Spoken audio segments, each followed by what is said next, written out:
Chers amis, un petit calcul mathématique très important et très intéressant. À chaque fois que j'interroge mes élèves, vous savez combien de Mishloach Manot faut donner aux gens? Vous savez combien Matanot Lavionim il faut donner? À chaque fois, ça part dans tous les sens. Il y en a qui me disent qu'il faut donner 2 Mishloach Manot et un Matanot Lavionim.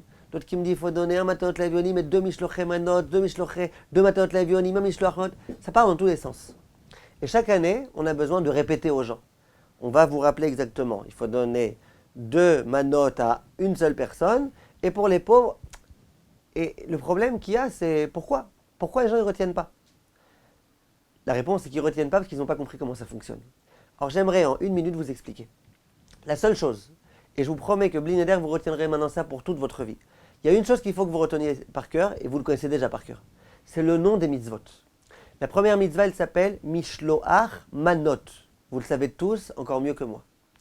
Je répète, Mishloach Manot. Comment s'appelle la deuxième mitzvah? Matanot la Evionim. Si on a compris ça, on a tout compris. Mishloach, ça veut dire un envoi. Si on avait voulu parler au pluriel, on aurait dit Mishlochim. Mishloach, c'est un singulier. Un envoi. Manot, c'est un pluriel. C'est combien le minimum du pluriel? C'est 2.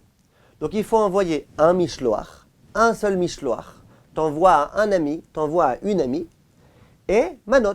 Dans cet envoi-là, il faut qu'il y ait au moins 2 espèces, 2 nourritures, 2 mets, 2 paquets de quelque chose. Donc on a compris. Donc halakha les maaseh, c'est pas la peine d'envoyer à 2 personnes. T'envoies à une personne 2 mets, tu t'es acquitté de la mitzvah. Par contre, matanot la evionim, le mot matanot, c'est déjà un pluriel.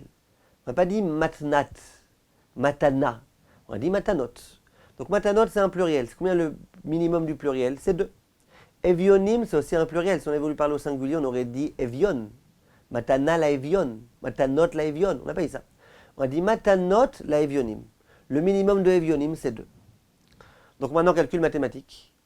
Pour ceux qui sont bons en QI, en psycho, comment on fait? Il faut donner 2 matanot à 2 pauvres.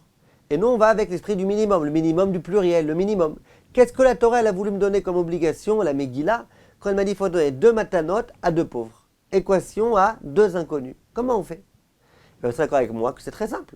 S'il faut donner 2 matanot et que ce soit à 2 pauvres, eh bien, il faut donner une mana à un pauvre et une mana à un autre pauvre. Pas plus compliqué que ça. Comme ça, j'ai donné une mana à un pauvre, une autre mana à un autre pauvre. Donc finalement, j'ai donné 2 manotes à 2 pauvres. C'est pas plus simple que ça. Pas plus compliqué que ça. Donc en fait, pour Mishloach Manot, tu vas avoir une personne, tu lui donnes 2 espèces. Pour Matanot la Evionim, tu vas avoir un pauvre et tu lui donnes une part. Un autre pauvre, tu lui donnes une autre part et tu t'es acquitté. C'est combien cette part qu'on donne aux pauvres? Eh bien, Meikar Adin, d'après certains, on pourrait s'acquitter en donnant même un petit quelque chose. On pourrait s'acquitter même en donnant une baguette. Tu as une baguette, il y a 3 betsim de pain, il y a plus que 170 grammes, tu peux t'acquitter. En pratique, on donne le nécessaire à chaque pauvre pour qu'il puisse manger, consommer un repas. C'est combien consommer un repas? Un repas, ça veut dire essayer d'être un petit peu généreux, que la personne elle puisse acheter du pain, qu'elle puisse acheter au moins un steak, qu'elle puisse acheter une petite bouteille de vin, même pas très chère. Je pense que si vous donnez à une personne 10 euros, 12 euros, 50, 60 shekels en Israël, je pense que vous vous êtes bien acquitté de la mitzvah. Il y en a qui vont dire tu peux donner 30 shekels, pourquoi? Tu vas acheter un shawarma à 20 shekels dans une pita, dans une lafa, et puis encore une petite boisson à 5 shekels, et puis voilà. Bon, je ne pense pas qu'on puisse acheter du vin avec ça, je ne pense pas que ce soit vraiment l'atmosphère idéale, je ne pense pas que toi-même, qui veux t'acquitter en donnant cette somme-là, tu aurais été content de passer un michté dans ces conditions-là.